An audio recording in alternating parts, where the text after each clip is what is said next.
Excellent, thank you. Yorana, bonjour, kia ora, welcome everyone. It's lovely to be here, 2 days late, trying to come in from New Zealand, but I'll get to that in a minute. Apologies that I can't do this in French. My French is very limited so not appropriate for this audience. So thank you to Tahiti Tourism, Madam Chairwoman, Jean-Marc, and all of you for attending this. I've been sitting and watching the presentations this morning thinking, what have I got left to talk about? I think they're already doing so much, and it's really impressive.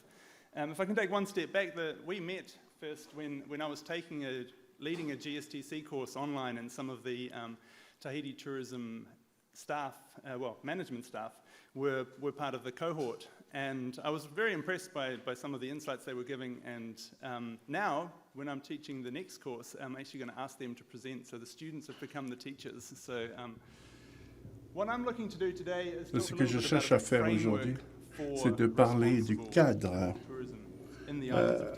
qui peut concerner donc un cadre pour davantage de tourisme responsable à Tahiti-Sisi. Il peut y avoir différentes manières de le faire. Il peut y avoir des tours opérateurs qui sont concernés, des personnes de Tahiti Tourisme. C'est facile à reconnaître, ils ont de beaux uniformes aujourd'hui. Mais j'aimerais donner quelques exemples de ce que le tourisme responsable peut vouloir dire et signifier. Mais il peut y avoir d'autres choses à dire peut-être après. Les choses clés qu'on va aborder aujourd'hui, c'est la relance, la reprise du tourisme après le Covid, les défis qui se présentent à nous à venir après la crise, et y a-t-il des difficultés? Un autre point, c'est par où commencer? Quelles sont les leçons qui ont été apprises par d'autres organisations pour aider Tahiti Tourisme? Je voudrais parler également des critères de GSTC. On ne va pas trop rentrer dans les détails, on va être assez court sur la question. Et enfin, pour ceux qui ont des questions à poser, j'essaierai de pouvoir y répondre. Tout le monde connaît cela? Le tourisme qui ne fait que croître et croître. Et jusqu'en 2020, puis il y a eu des crises. Ça a été les premières prédictions en 2020. Et dans le cas le pire, en orange, voici les chiffres, et il y a une baisse de 20%. Et même à l'époque, ce n'était pas aussi grave. Et même au passage, il y avait des petites hausses, des petites baisses, et c'était assez irrégulier. Et comme on l'a vu par les présentations précédentes, Tahiti s'est bien rétabli et sa relance a bien démarré. Et dans le Pacifique, de manière générale, il y a quand même un retard. On est à la traîne en termes de reprise. Et le chiffre montre 23%, alors que dans d'autres endroits, comme au Moyen-Orient, c'est 83%, en Europe, 79% de reprise. Il est assez intéressant de regarder les chiffres que sans les restrictions Covid, les pays se sont renfermés.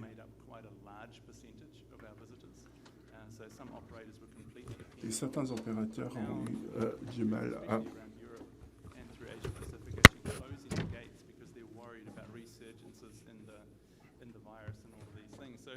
It's a balancing act. We want borders open, we want people to travel, but we don't want those problems. We've become a little bit sensitive to those things. So, before I get into the next slides, I just want to ask you a question. Can we switch to the... So, we're going to use this a couple of times today, so you're allowed to take out your mobile phones. is not your traditional classroom where there's no devices allowed. You can either scan the QR code, which should work from Vous your pouvez avoir ce code que vous pouvez scanner sur ce site menti.com. et aller sur menti.com Bottom there, it will be the same code for the whole et ce presentation. sera le même code pour toute la présentation. And that should get you to a page like this. Some of you have found it. Certains ont trouvé You le hit the petit heart cœur. button, you will see Vous verrez, c'est là. That's good. derrière, là. Oui. Mais c'est parce qu'il ne parle pas de mon micro, j'entends pas. C'est assez doux. Okay. The code will be at the top of every slide going forward. So I'll just move to the first slide on this. Excusez-moi pour le problème technique. The first question, La première question, how do you feel about the tourism outlook for 2023? quelle est votre vision de l'avenir du tourisme pour What about 2023 how do you feel about this year? Les choses sont plutôt positives avant, mais que pensez-vous de l'année à venir? Est-ce que ça va être une année difficile Or will this be ou a est-ce que great vous n'en year êtes pas for tourism certain already? ou est-ce que vous pensez que ce sera une très très bonne année pour le tourisme? Okay. The traffic light says green. Donc la plupart disent que ce sera une très bonne année. Personne n'est particulièrement inquiet. Perfect. Parfait, That's good. c'est très bien. Happy to see that. So then, the next question, and this Donc is la prochaine about question, the topic that we're going to cover today, et c'est sustainable concerne tourism. le sujet This means d'aujourd'hui, a lot of le different tourisme things to a lot durable. of different people. Ça So peut avoir différentes the définitions question pour is, beaucoup de what are monde. the key words that Et come to les mind choses, la when question you c'est think about quels sont sustainable les mots-clés qui vous viennent à l'esprit lorsque on évoque l'expression tourisme durable, French or English, up to you. en français ou en anglais, comme vous voulez. If it's all in French, I might need help translating. Si c'est un tout en français, peut-être qu'il y aura besoin de traduction sur l'écran. Each of 3 words. What does it mean to Mais you? essayez de rester sur 3 mots. 3 mots. Nature, environment, Nature, respect. protection, environnement, respect, les locaux, Ecology, children, écologie, long-term, enfants, une pensée à long terme, community. communauté. Wow, here we go. So the words that are bigger have been Les entered mots more qui than sont les plus gros, ça veut dire que plus de monde ont cité ces termes. culture. Culture, environnement, respect, protection. Excellent. Excellent. Cool. So we're on the same page. Nous sommes plus ou moins sur la même page. Okay, so for now we'll leave this. Donc on va This is, laisser and I'm cela happy de to côté share all of this maintenant. with everyone, afterwards. On pourra en revenir dessus peut-être après, mais cela montre que ça a un sens quand même pour vous d'évoquer le tourisme durable. Pour beaucoup, il s'agit d'environnement, un respect de la nature, de la culture, de la société, ou peu importe. Et on parle des locaux et de la culture également. Et ce sont plutôt les mêmes réponses assez similaires à ce que je reçois ailleurs. Et qu'est-ce qu'on veut, de quoi avons-nous besoin de nous rétablir? De quelle reprise on parle? Est-ce qu'on veut avoir cela? Voici une image de Barcelone. Touristes, rentrez chez vous, vous êtes les terroristes. Souvent, on pense qu'il y a tellement de circulation. Mais souvent, on oublie qu'on fait partie du problème. On cause également la circulation. Est-ce qu'on veut avoir trop de monde comme à Bornéo, ici, sur cette image? Et les problèmes de déchets, la gestion des déchets, ce sont peut-être des choses que l'on ne veut pas restaurer, retrouver. Et en même temps, nous avons les parties prenantes qui sont plus exigeantes. Les agents de voyage, ceux qui proposent des solutions d'hébergement sont au courant de ces problématiques. Il y a plus de pression de la part des consommateurs et on le voit dans WTTC, les gens de plus en plus sont à la recherche des options qui sont plus éco-responsables. Et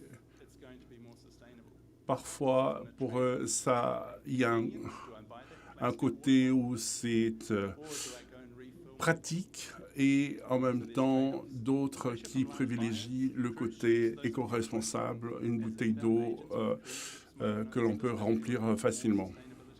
Il y a beaucoup plus de pression de la part des gros acheteurs, des grands acheteurs.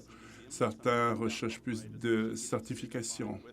Certains opérateurs recherchent à être certifiés de différentes organisations pour capter plus de monde.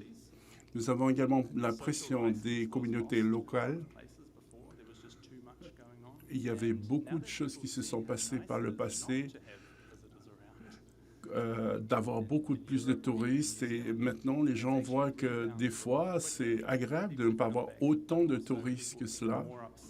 Les gens sont plus fâchés après certaines attitudes des touristes qu'avant et plus rapidement.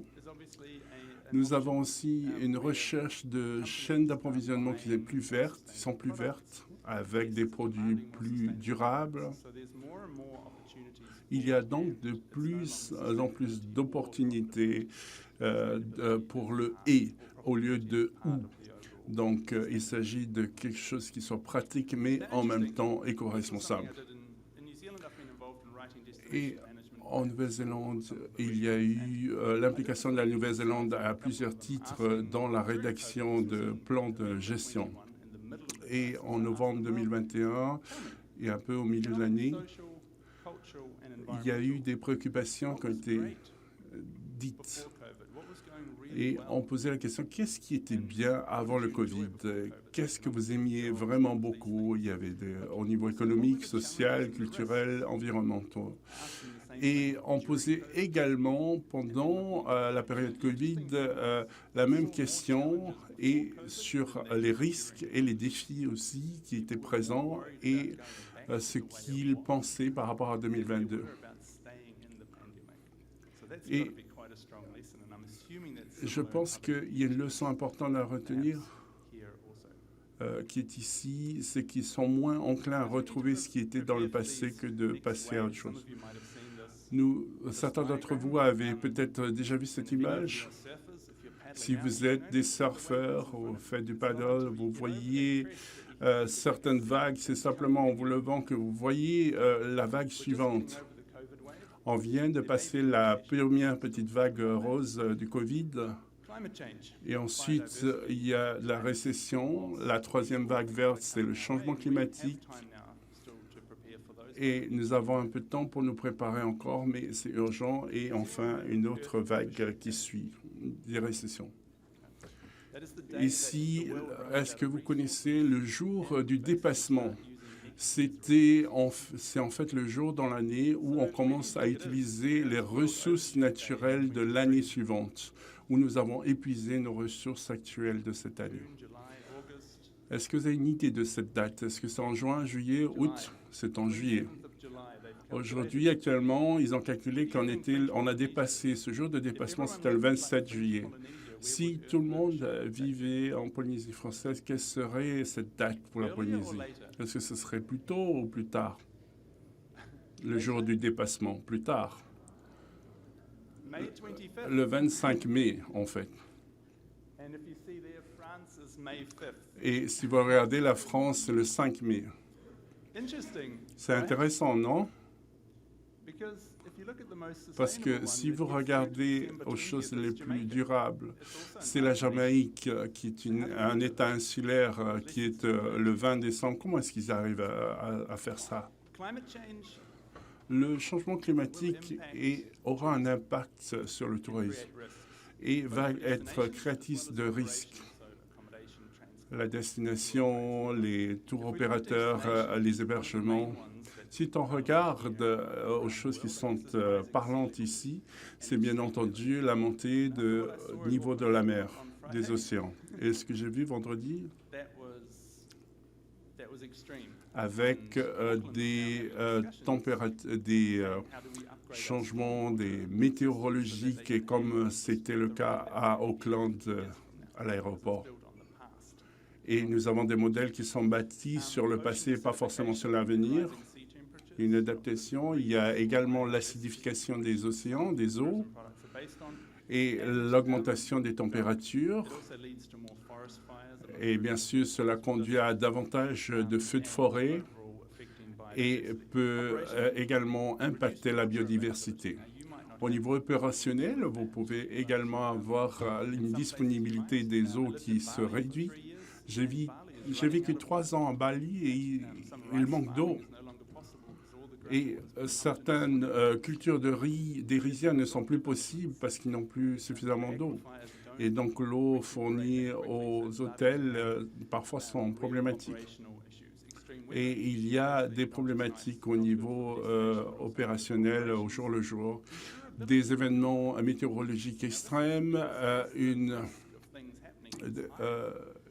assurance qui est de plus en moins qui diminue. Les assurances ne peuvent plus prévenir et les primes, les polices d'assurance augmentent. Et je me souviens à Bali, à Lombok, où le volcan s'est manifesté, le tourisme a été annulé. C'était pas parce qu'on manquait de sécurité, non, c'était bien.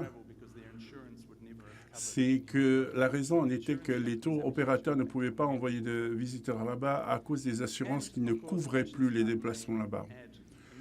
Ensuite, les coûts des émissions, des coupes d'émissions qui peuvent augmenter. Et réduire les émissions peut avoir des coûts à court terme qui sont plus élevés. Donc, ce sont des défis. Donc, face à tout ça, par où doit-on commencer? Parce qu'il nous faut vraiment redéfinir ce que l'on veut dire par un tourisme durable et pérenne et dans notre destination. Donc, au niveau du cadre global, et vous avez peut-être déjà entendu parler de ces ODD, Objectifs de développement durable. Donc, éradication de la pauvreté, lutte contre la faim, accès à la santé, accès à une éducation de qualité. Il y a 4 ODD qui sont liés à la nature. Nous avons besoin d'une biosphère en bonne santé pour la société. Et seulement quand on aura une biosphère en bonne santé, pourrons-nous alors avoir une bonne société, une bonne économie. Et si vous regardez au numéro 17, qui est le partenariat pour les objectifs mondiaux, avec un rôle à jouer pour toutes les catégories de la société, notamment les gouvernements. Qu'est-ce que cela veut dire concrètement pour le tourisme? Le tourisme soutient les ODD. Les objectifs de développement durable. L'Organisation mondiale du tourisme des Nations unies a rédigé ce rapport.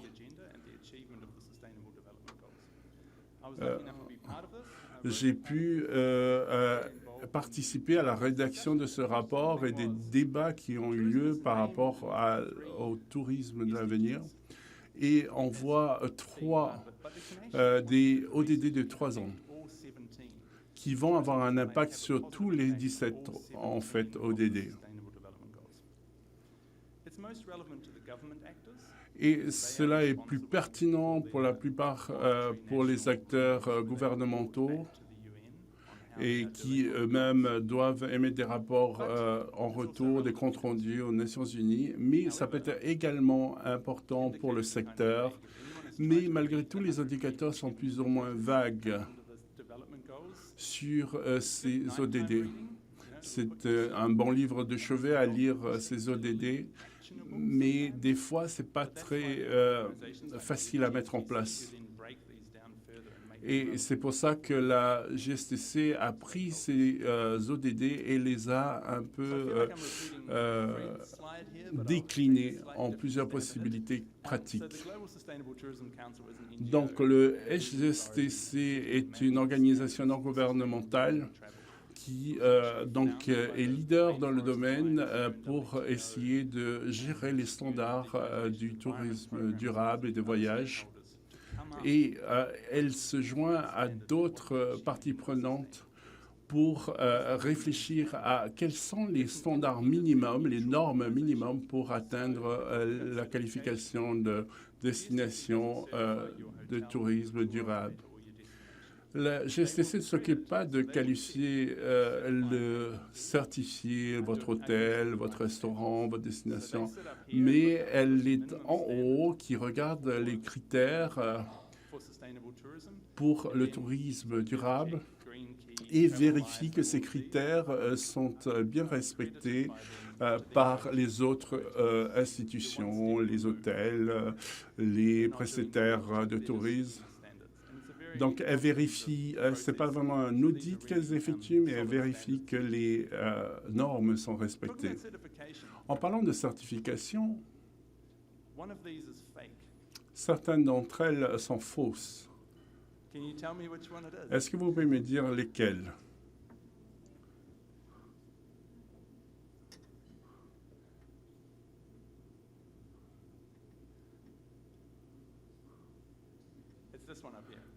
Laquelle? En fait, c'est celle-là. Mais pourtant, elle remplit tous les critères. Elle a un côté vert, elle représente une goutte d'eau. Il n'y a pas vraiment de label.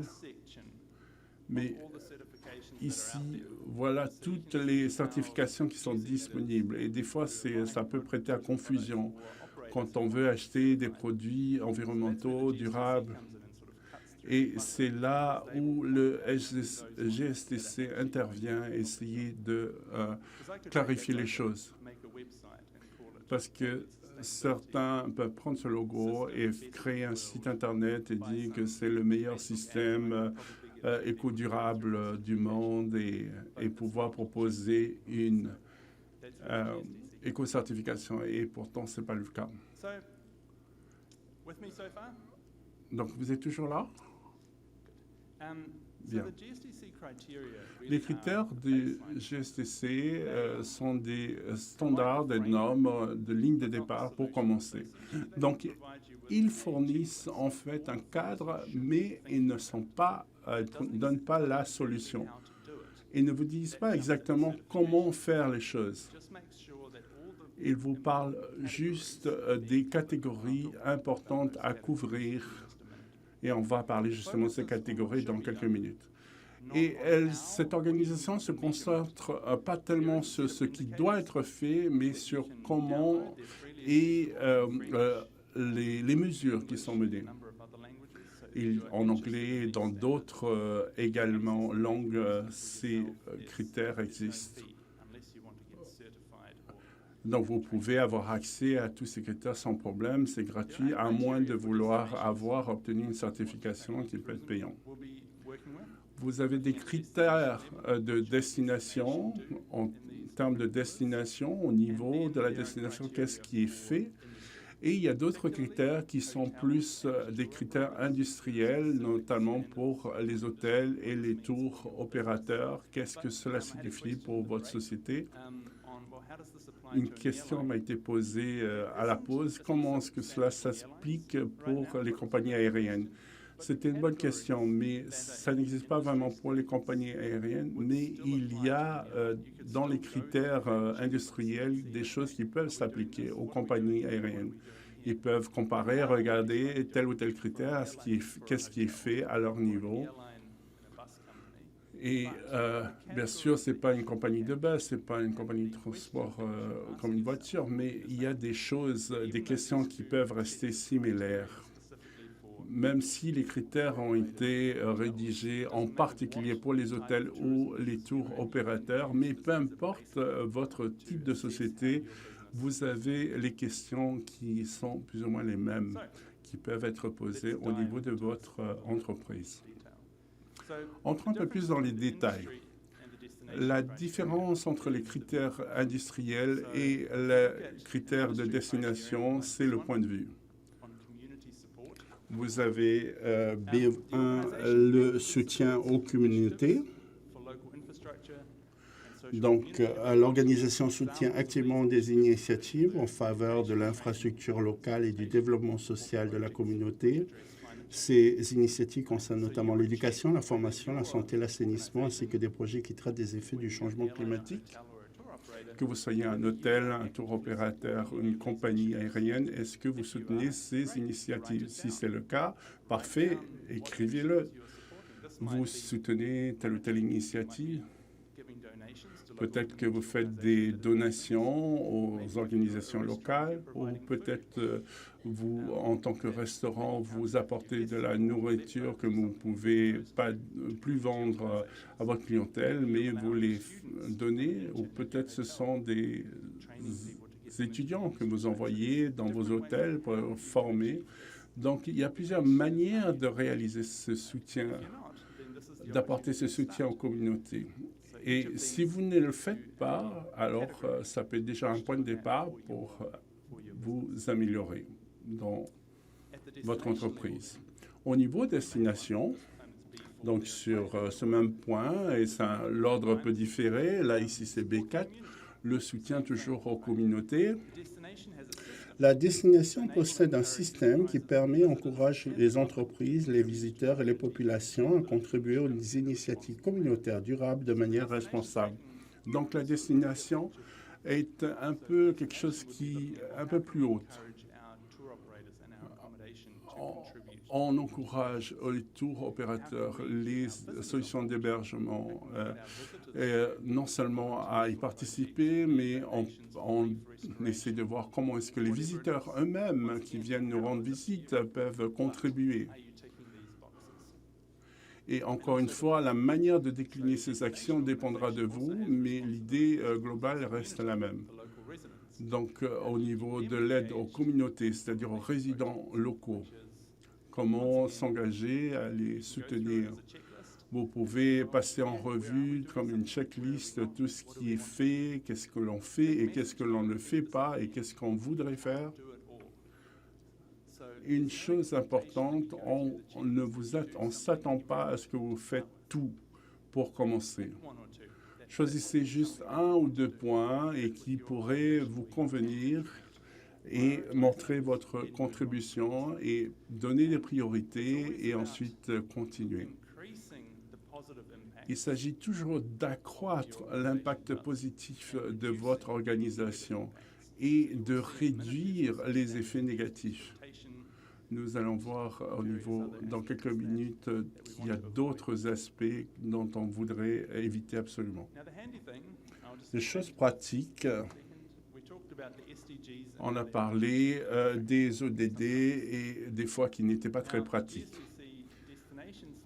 Et donc, GSTC, au niveau des standards de la destination en B1, sur l'idée de mesurer la contribution économique du tourisme, vous avez les indicateurs au milieu et vous avez les ODD qui sont reliés. Donc, si vous êtes une organisation nationale qui travaille et œuvre dans votre île ou de la Polynésie française en son entièreté, vous pouvez lier tout cela aux ODD. Ça peut toujours être utile au niveau des demandes qui sont formulées, au niveau de la Banque mondiale aussi, comment c'est relié aux ODD. Vous avez des projets donc locaux qui peuvent être déclinés et qui sont reliés aux ODD et ça peut vraiment être assez pratique. C'est un lien qui est plutôt agréable qui est fait et de manière utile, vous pouvez donc avoir ce lien avec les ODD et qui peuvent servir dans vos rapports quand ils sont envoyés à l'international et vers d'autres institutions mondiales. Est-ce que vous comprenez? Ça va pour l'instant? Est-ce que je ne vais pas trop vite? Ça va? So, let's get into a little bit more detail. Rentrons encore davantage dans les détails. So the Global Sustainable Tourism Criteria, Le critère du tourisme durable mondial have a look at these four ont different pillars. regardé et mis en place 4 piliers. Now, this is the good governance. Le premier, il s'agit de la gestion de la durabilité, du côté durable. Comment est-ce qu'on gère le tourisme durable pour s'assurer, veiller à atteindre les objectifs. On regarde deuxièmement aux impacts socio-économiques. Au point C, il s'agit des impacts culturels. Et niveau D, c'est les impacts environnementaux du tourisme, qu'ils soient positifs ou négatifs. Une question rapide, si vous êtes connecté sur votre téléphone dédié. C'est toujours le même code là-haut, 32 18 28 37. Vous avez sur cette présentation la question: quel est le degré d'importance que vous accordez à chacun de ces piliers pour le tourisme à Tahiti? Les piliers économiques, sociaux, culturels, environnementaux. Pas très important, très important. Donc, si vous êtes sorti de l'application sur le site menti.com, menti.com, et le code est 32 18 28 37. Donc, la question: quel est le degré d'importance que vous accordez à chacun de ces piliers pour le tourisme à Tahiti? Est-ce que c'est très important? Pas du tout important. Donc, pour vous, c'est assez intéressant. Ils sont tous plus ou moins très importants. Le pilier social est un petit peu moins important, mais il n'y a pas une énorme différence. Et l'environnement est peut-être le numéro 1 apparemment pour vous.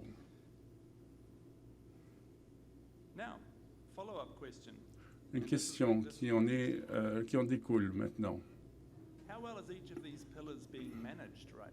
À votre avis, est-ce que vous pouvez donner votre opinion sur la manière dont chacun de ces piliers est actuellement géré? Est-ce que c'est pas bien géré du tout ou très bien géré?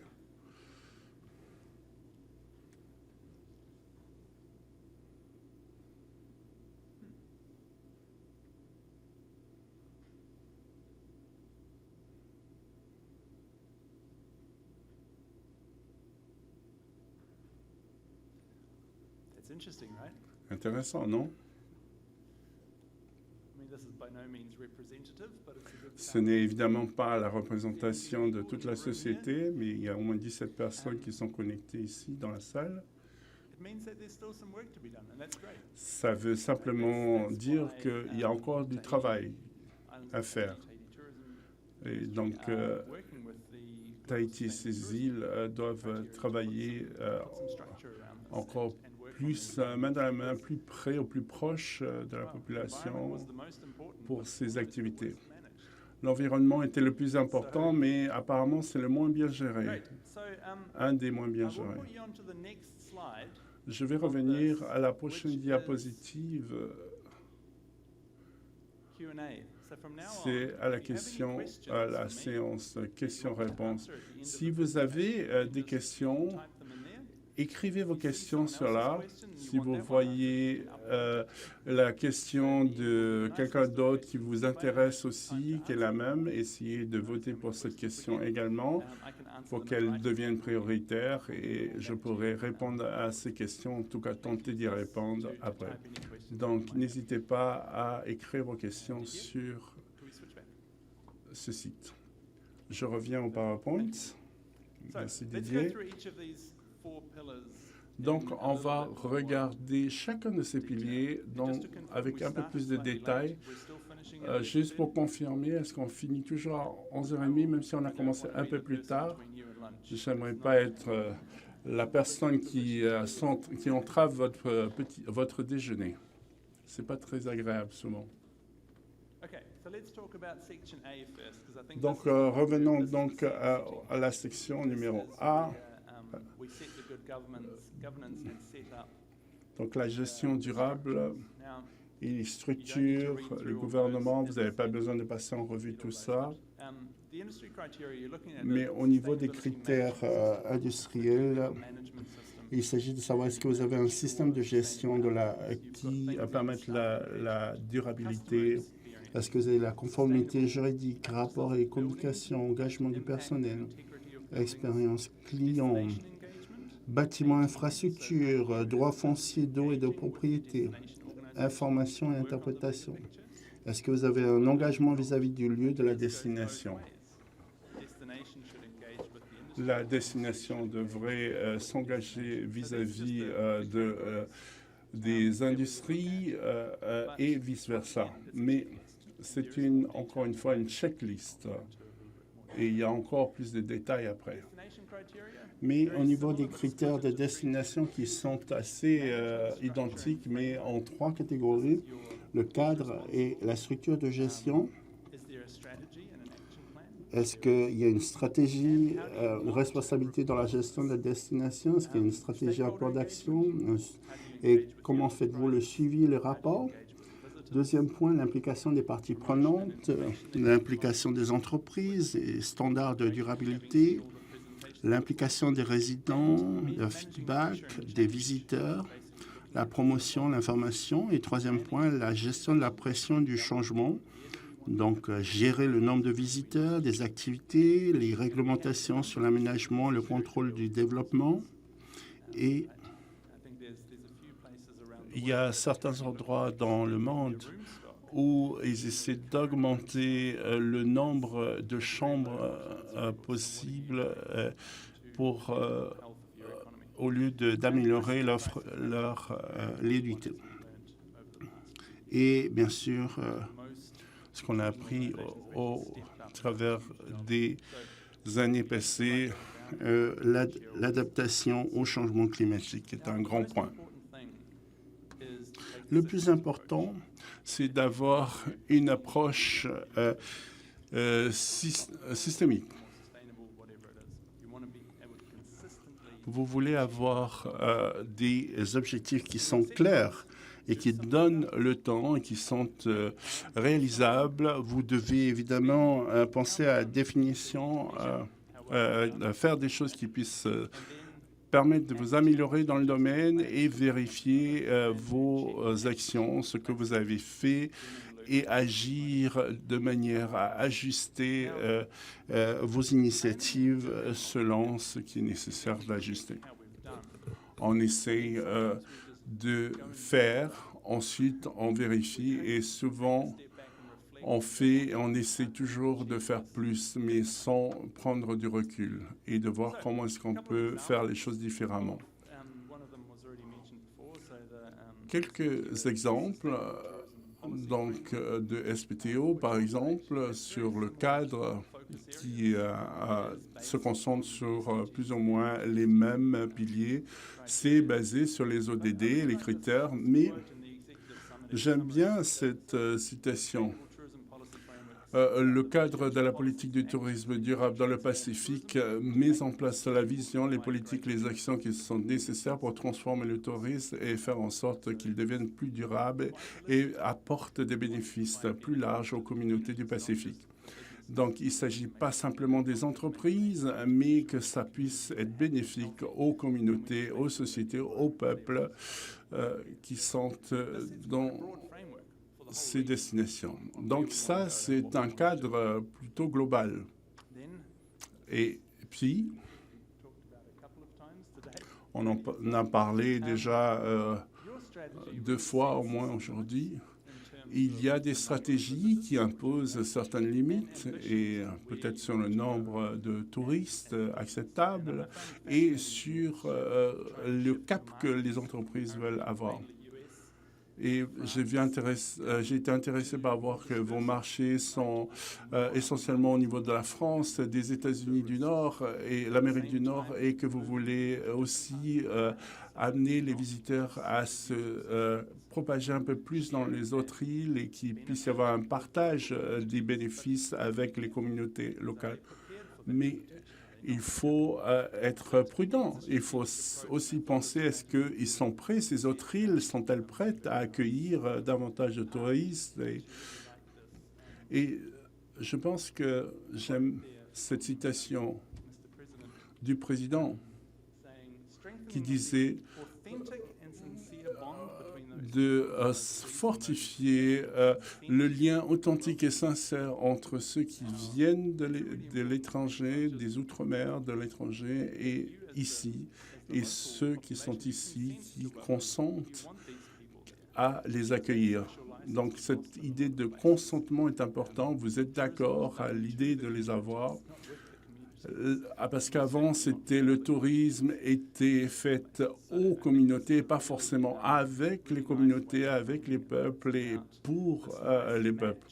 Donc aujourd'hui, c'est agréable de voir qu'on essaye d'avoir cette idée de développement, mais également économique, mais aussi d'avoir les personnes qui sont intéressées, qui veulent vraiment le faire, et en même temps d'avoir des visiteurs qui sont intéressés à l'idée d'être connectés aux îles, au peuple, à leur culture. Et donc, cela permet de créer un parcours vers un tourisme inclusif et durable. J'ai été impressionné par les présentations qui ont été faites plus tôt parce qu'il y a déjà plein de choses qui sont faites et vraiment les détails comptent. Et des fois, c'est facile de mettre une stratégie globale, mais d'avoir une approche collaborative où tout le monde est impliqué, c'est important et difficile pour qu'on puisse avancer. Donc, c'est assez positif d'avoir été ici cette semaine et plus ou moins discuter de tout cela. Et je sais qu'on va le faire encore après, et de manière à pouvoir améliorer cette stratégie et atteindre ces objectifs ambitieux. La structure de gestion et le cadre, votre structure de gestion, votre stratégie donne le temps, en fait, le cap que vous voulez adopter. Un des points clés, et c'est un des critères, c'est de définir les responsabilités. Qui est responsable de ceci, de cela? Ça ne peut pas juste être une organisation ou deux, et ça doit être quelque chose de collectif. Ça peut prendre plus de temps parce qu'il faut que tout le monde soit sur la même page, mais en étant unis, on peut avancer plus fortement et ensemble. Et les mesures sont importantes qui nous permettent de rester sur le bon chemin, de tenir la route, et certaines des problématiques qui sont à traiter, c'est les aspects sociaux des communautés. Il peut y avoir des mesures qui sont faites différemment et qui prennent du temps également.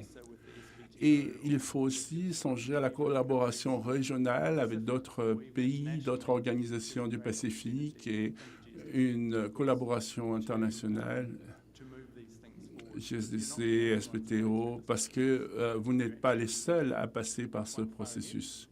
Vous pouvez être des choses où vous êtes en avance, vous avez de bonnes stratégies, mais il y a toujours un avantage à pouvoir regarder ce que les autres font et en discuter pour s'améliorer. Au niveau des hôtels, est-ce qu'il y a des hôteliers ici? Donc, cette partie est plus dédiée à vous.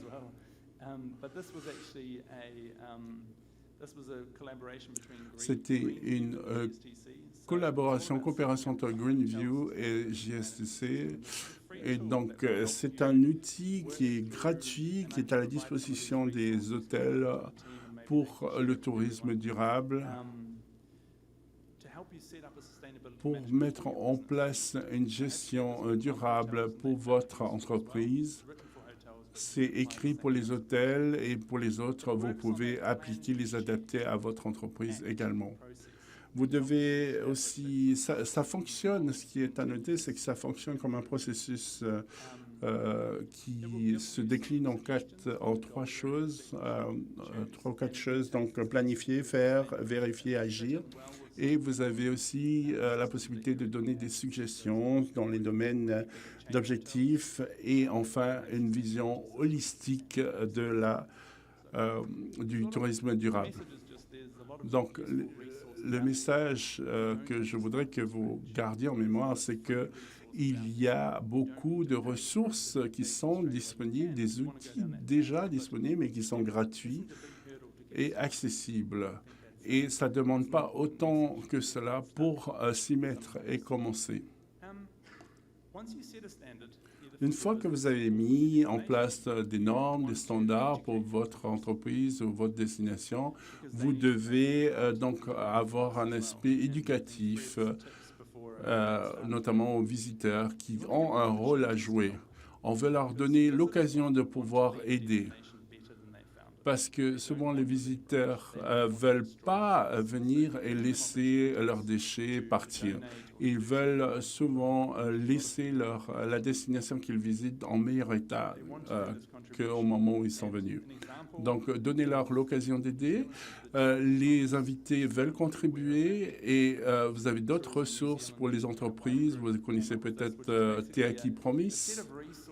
Ce sont des ressources non seulement pour les voyageurs, mais pour les entreprises qui leur permettent de savoir comment est-ce qu'ils peuvent être de meilleurs voyageurs. Donc, protéger la nature, garder la Nouvelle-Zélande propre, ce sont par exemple des exemples d'initiatives. Conduisez prudemment. Je ne sais pas si vous avez ce problème ici, mais en conduisant dans l'autre côté de la route, il y a des précautions à prendre. Et il paraît que les Néo-Zélandais sont de mauvais conducteurs parfois, donc ce n'est pas juste la faute aux internationaux. Et un autre point, c'est montrer du respect, c'est une histoire de culture. Donc là, ce sont des exemples et qui sont des ressources gratuites, accessibles. Si ce sont les mêmes choses que vous voulez mettre en place, cela existe et c'est disponible pour toute entreprise et toute personne. Point D.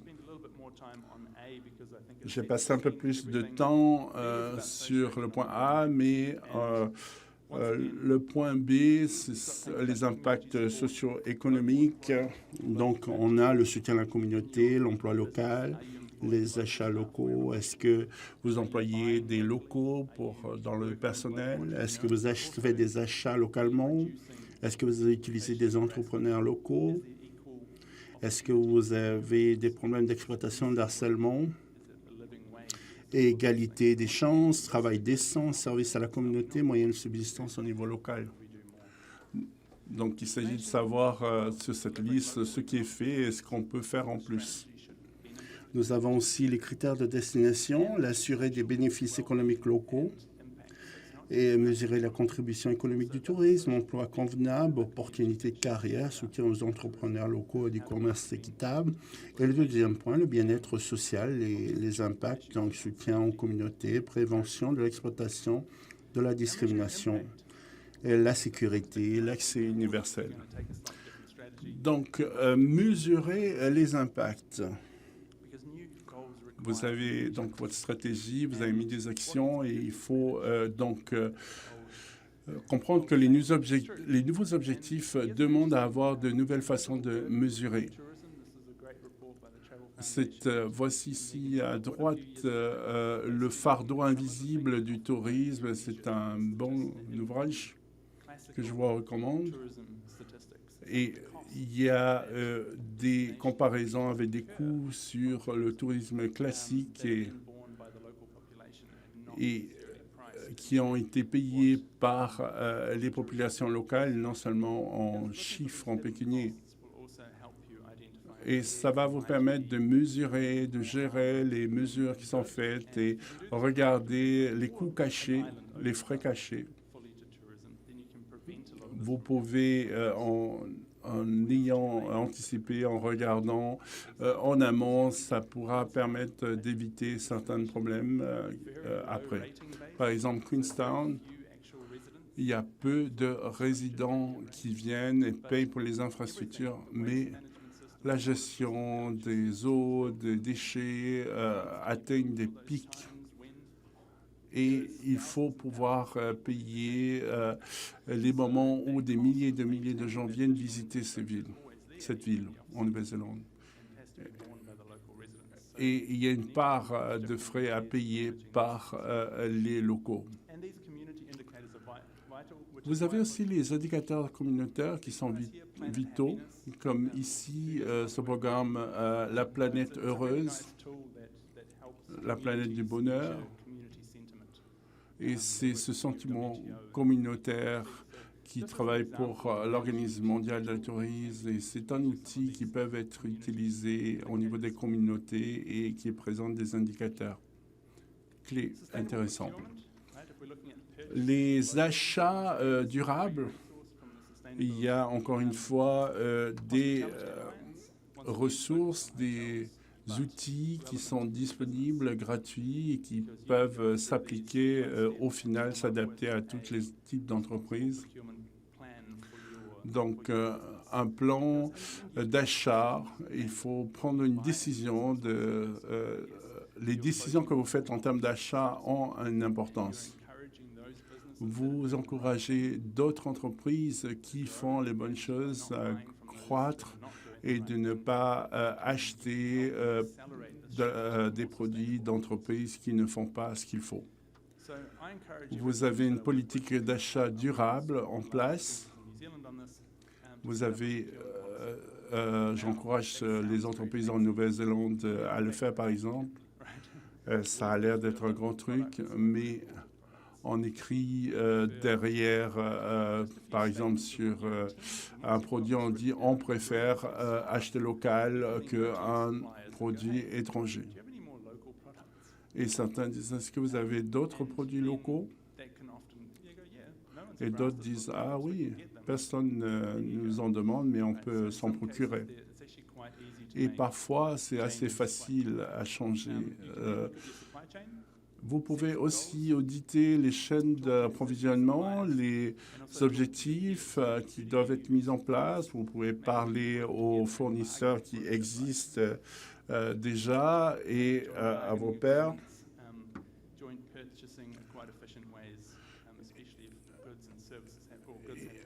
Et en particulier quand vous avez des biens qui sont importés de très loin. Le point C, les impacts culturels. C'est bien sûr quelque chose que Tahiti, ces îles ont travaillé énormément. Et votre culture est vraiment forte et j'aime vraiment ça. C'est génial. Tahiti, en tant que pays, au moment où je suis entré dans l'avion de Tahiti Nui, il y a une senteur qui sent comme des fleurs. Et en ayant ce parfum, je sais, ça me rappelle les îles de Tahiti. Quelques critères qui sont moins nombreux ici.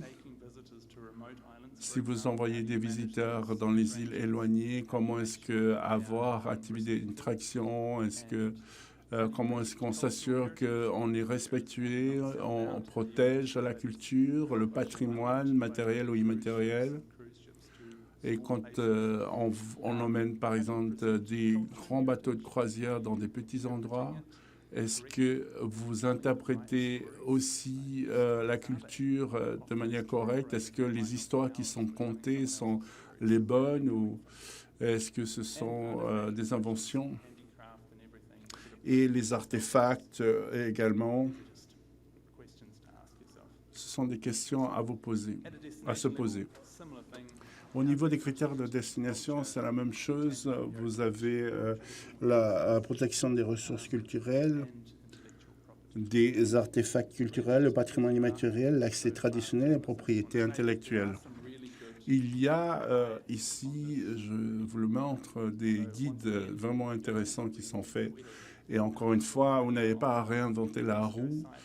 Vous avez sur le site de l'UNESCO aussi des choses qui sont disponibles, des kits d'outils. Et le guide numéro 4, par exemple, est l'idée d'engager les communautés locales et les entreprises dans cette aventure. Si vous développez un nouveau tourisme dans des endroits éloignés, distants, comment impliquer les communautés et les autres. Et nous avons aussi un autre guide sur les autochtones et l'industrie du voyage. Et donc de pouvoir avoir des liens et être en contact des communautés autochtones locales. Ça peut avoir donné l'impression que c'est compliqué, mais il y a des critères et des choses qui sont disponibles. Et le point D, l'environnement, qui était le numéro 1 pour vous. En termes de priorité, bien sûr, il y a beaucoup de points, de critères. Je ne rentrerai pas forcément dans tous les critères, mais il s'agit de conservation des ressources, l'achat de produits respectueux de l'environnement, les achats efficaces, économie d'énergie, d'eau. Il s'agit de réduction de la pollution, émissions de gaz à effet de serre, transport, eau usée, déchets solides, substances nocives, réduction maximum de la population.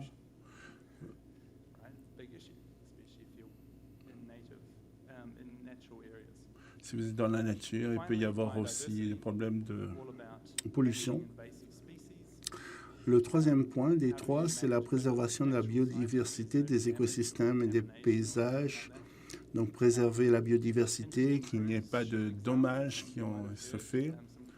Certains exemples, certains ont entendu peut-être l'histoire des navires, des paquebots qui n'avaient pas nettoyé correctement la proue de leur navire et qui ont été détournés, qui ne pouvaient pas donc venir accoster dans une des villes de Nouvelle-Zélande. Ils ont dû faire le nettoyage donc de ces bactéries plus loin. Donc, ça en fait partie. Donc, veiller au niveau des espèces envahissantes, des visites de sites naturels, l'interaction avec la faune, le bien-être des animaux, récolte et commercialisation d'espèces sauvages. Donc, préservation du patrimoine, quand on parle de critères de destination, ça fait partie également, le patrimoine naturel.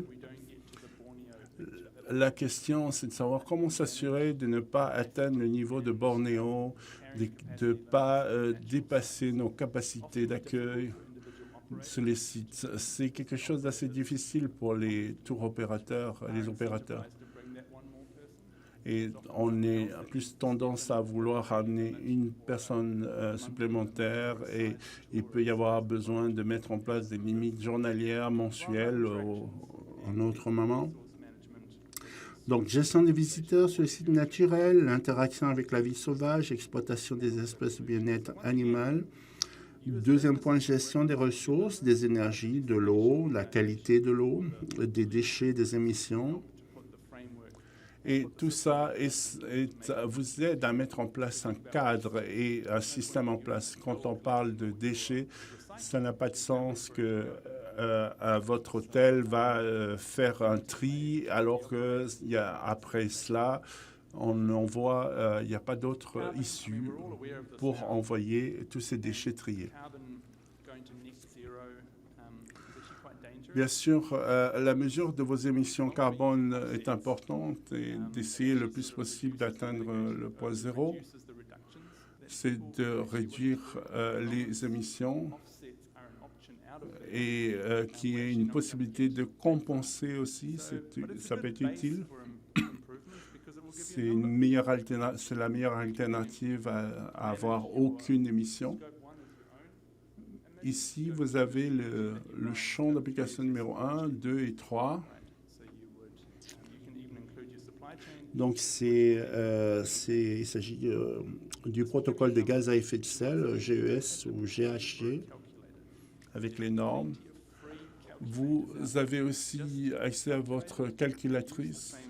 Utilisez vos chiffres pour gérer et améliorer en faisant vos mesures, vous améliorer. Il y a aussi les revenus par chambre. Vous pouvez le faire, la même chose avec les émissions carbone.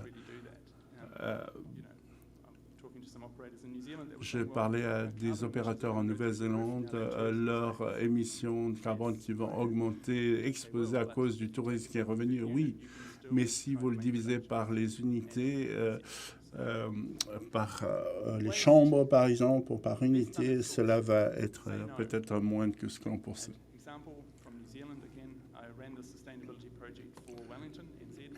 Mesurer vos émissions carbone, c'est la réduction des déchets qui est mieux faite à la source.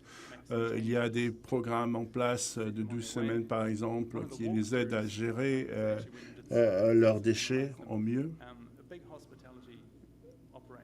Il peut y avoir des opérations d'hospitalité où on les accueille et on était on est dans la cuisine à un moment donné et on avait des salades qui étaient dans des plastiques et je leur ai dit aux gens, j'ai dit, ah, ils sont dans les plastiques. J'ai dit, oui, ça a toujours été le cas. J'ai dit, ah, est-ce qu'on peut éviter de mettre dans les plastiques? Et je les ai appelés, ils ont dit, oui, il n'y a pas de problème.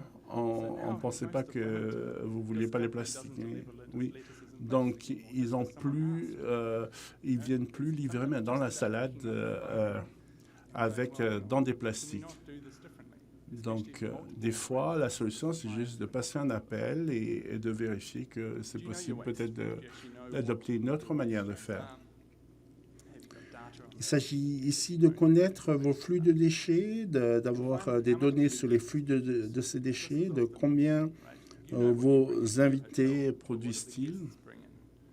Vous savez ce que vous faites dans vos hôtels et quelles sont la quantité de déchets que les invités produisent. Donc, le fait de dire aux invités ils ont une part de responsabilité dans les déchets qu'ils créent, c'est, encore une fois, ça revient à un programme de sensibilisation, d'éducation pour parler de leur rôle à ces visiteurs. Exemple de réduction des déchets, est-ce que les gens connaissaient de Wanaka? Wanaka, c'est une initiative où on utilise un seul verre de café qui est réutilisable. Donc, on peut on paye un peu plus pour le premier café, mais une fois que vous avez cette tasse, vous pouvez aller l'amener dans un autre café et vous pouvez échanger. Ils vont le nettoyer et vous utilisez un nouveau qui est propre. Donc, vous avez toujours quelque chose. Donc, ou sinon, vous pouvez ramener et vous faire rembourser. Donc, c'est un accord qui est passé au niveau des tasses de café. Et ils sont arrivés à se débarrasser des déchets causés par des verres à usage unique. Donc, c'est plutôt intéressant comme initiative. En résumé, j'ai 3 diapositives supplémentaires et après, ce sera le déjeuner. Donc, les critères de GSTC, il s'agit donc d'un cadre et des points de départ, si vous voulez. Et tous ces critères sont disponibles même en français, en différentes langues, sur le site. Et utilisez-les comme une checklist et vous pouvez voir où vous en êtes. Et évaluez votre situation actuelle et posez-vous des objectifs. Et peut-être cette année, je vais réduire mes déchets ou autre chose, peu importe, 1 ou 2 objectifs. Parce que ce qui est important, la clé, c'est une amélioration continue. Vous n'allez pas tout faire en même temps, ce serait une erreur. Il faut commencer quelque part et ensuite s'améliorer.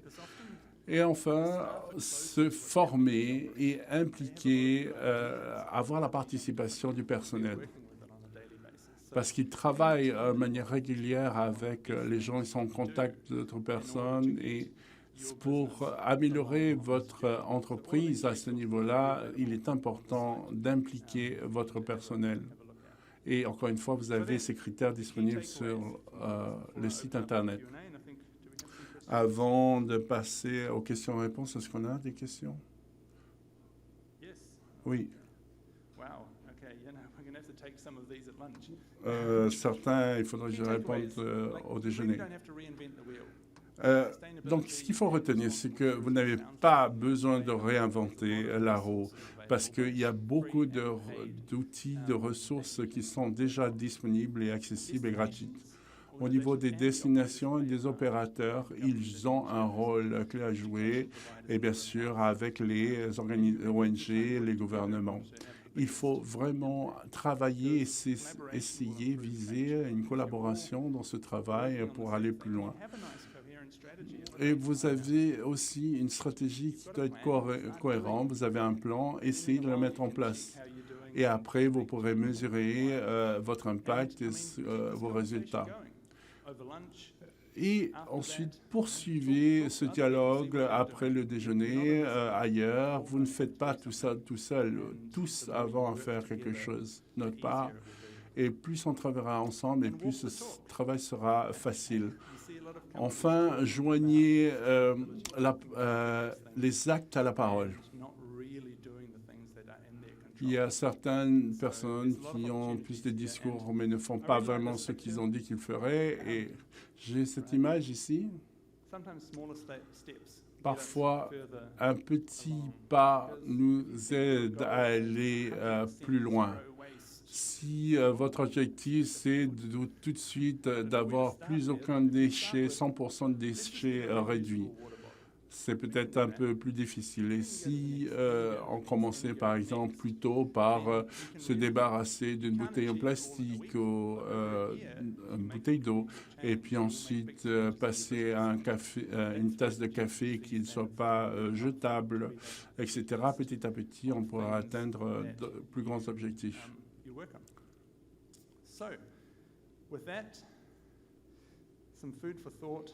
Alors pour conclure, peut-être pour réfléchir, pour lancer la réflexion de Robert Swan, une citation qui dit « La plus grande menace pour notre planète, c'est de croire que quelqu'un d'autre va la sauver. » Donc, en fait, on peut vraiment faire les choses ensemble, chacun d'entre nous. Voilà, je vous laisse avec ces pensées et je vais à présent m'attarder aux questions, sur les questions.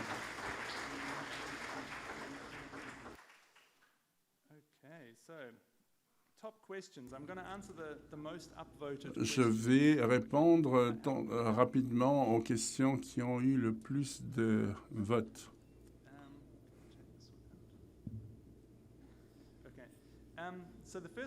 La première question, qui était plutôt bonne, selon moi, quelle destination qui fait un superbe travail au niveau du tourisme durable? C'est une bonne question. Il n'y a pas vraiment une destination. Il y a certaines destinations qui font bien dans certains domaines, qui excellent dans certains domaines. Par exemple, la Guyane, en Amérique latine, font un bon travail dans l'écotourisme. Ils ont fait des calculs et ils ont calculé la valeur d'un arbre qui était planté comparé à la valeur de cet arbre une fois qu'elle est coupée. Et quelle est donc cette part de la forêt tropicale qui est sa valeur et une fois qu'elle est retirée, donc cet arbre. Au niveau des Caraïbes, j'ai vu que le Premier ministre a déclaré que nous sommes une petite île. Nous avons besoin que les stratégies des grands complexes hôteliers s'intègrent à cette stratégie parce que quand ils viennent, après ils partent, nous, on sera toujours avec nos mêmes limites. Et donc, ils regardaient concrètement, ça se traduisait par la manière de mesurer le succès, le développement et les destinations qui ont réfléchi à ces problématiques sont celles qui réussissent le mieux. Mais il n'y a pas un exemple à donner pour toutes les choses.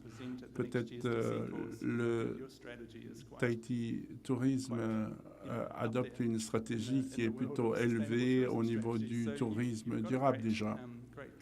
Vous avez déjà un cas intéressant, un cas d'école intéressant ici. Est-ce que vous comprenez? Deuxième question. Donc, il n'y a pas un pays qu'on peut copier dans tous les domaines. D'autres questions plus ou moins similaires. La prochaine question, c'est quelles, à votre avis, sont les étapes prochaines à prendre pour Tahiti? Je pense que vous les faites déjà. D'avoir une stratégie cohérente, socialisée, avec les partenaires clés, c'est essentiel. Mais, comme je disais, le plus important, c'est dans les détails, c'est de la mise en application, c'est de s'étendre à d'autres partenaires importants, parties prenantes. Et c'est de dialoguer avec eux et de leur dire pas tant ce qu'on veut, on a décidé de faire, mais de voir leur perspective, de comprendre qu'est-ce que eux de leur côté souhaiteraient faire et comment ils veulent contribuer. Et donc l'étape suivante, ce serait que chacun d'entre vous puissiez participer à votre niveau. Et c'est, à mon sens, l'étape suivante qui permet de s'assurer au niveau des tours opérateurs, aux organisations gouvernementales, que tout le monde puisse adopter le même cap.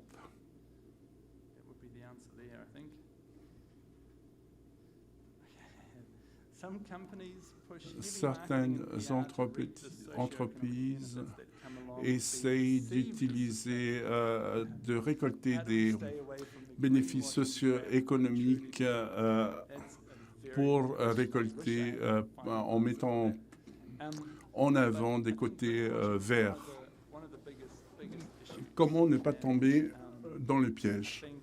Oui, bien sûr, c'est une problématique importante que certaines entreprises le fassent vraiment intentionnellement, qui sont de mauvaise foi ou pas, ou sans le vouloir. C'est comme une société de yaourt qui dit nos yaourts, c'est 99% sont de matière grasse, mais par contre, il y a 70% de sucre qui va finalement, les glucides vont se transformer en graisse plus tard. Donc, il y a peut-être une mauvaise information.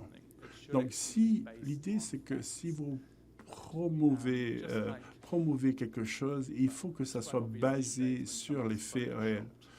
Et vous voyez des images photoshopées, et ce qui est vrai pour ces photos photoshopées, ces images, c'est la même chose est vrai pour le tourisme durable. Quand vous entendez certains discours, certaines choses, vous essayez de poser des questions. Qu'est-ce que vous voulez dire par vous êtes plus vers ceci, etc. Donnez-moi des exemples et pour vérifier qu'ils font vraiment ce qu'ils disent qu'ils font, et ça peut aider à avancer. Aussi, d'avoir un certain type de certification qui est un peu un gage de qualité, ou en tout cas de preuve que vous avez entrepris des démarches et un certain travail pour à ce niveau-là. Si vous voulez regarder d'autres exemples qui sont bons, B Corp, par exemple, c'est un des labels assez restreints pour Tripod Travel pour les tours opérateurs avec les rapports d'impact qu'ils font. Ce sont de bons exemples sur leur manière de communiquer. Vous pouvez avoir des initiatives basées sur la science. Donc, ils la mesurent de manière conforme avec des outils scientifiques. Il y a d'autres choses qui sont disponibles. J'espère que ça vous aide. Il faut donc quand même faire attention puisqu'il y a évidemment de fausses communications vertes. Et voilà la dernière question. Et pour le reste, je répondrai par écrit.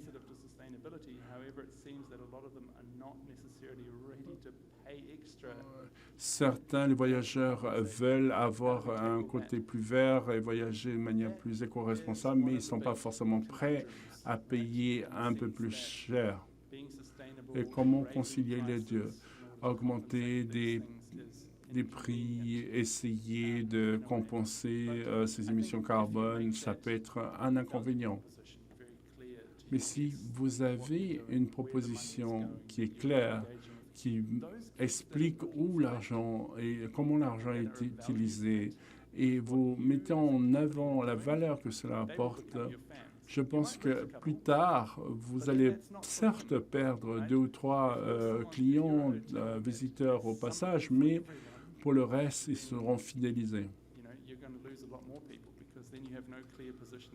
Et si, par contre, vous avez une position qui est peu claire, peu pratique et peu compréhensible, alors vous perdrez davantage de visiteurs. Donc, le reste, si vous avez quelque chose d'assez clair et de valeur, beaucoup vont adhérer et vont être des personnes qui vont être plus fidélisées. Par exemple, 2 exemples que j'ai vus à l'étranger, réduire les services dans les chambres.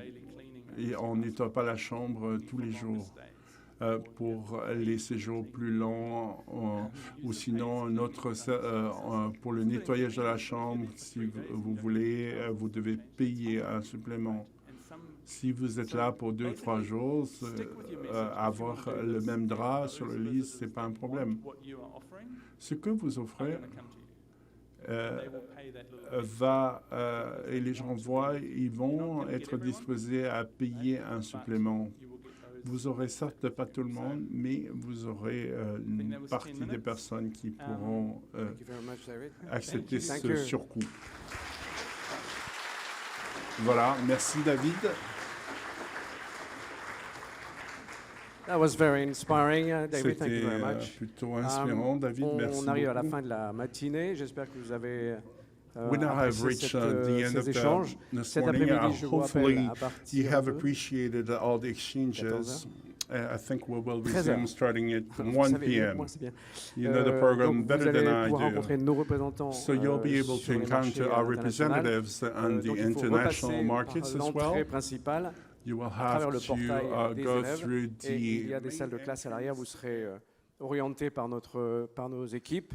Une demi-heure. Ce sont des sessions d'une demi-heure, donc vous pouvez faire plusieurs sessions dans l'après-midi et rencontrer les marchés qui vous intéressent. Merci encore pour votre présence et puis bon appétit. Merci.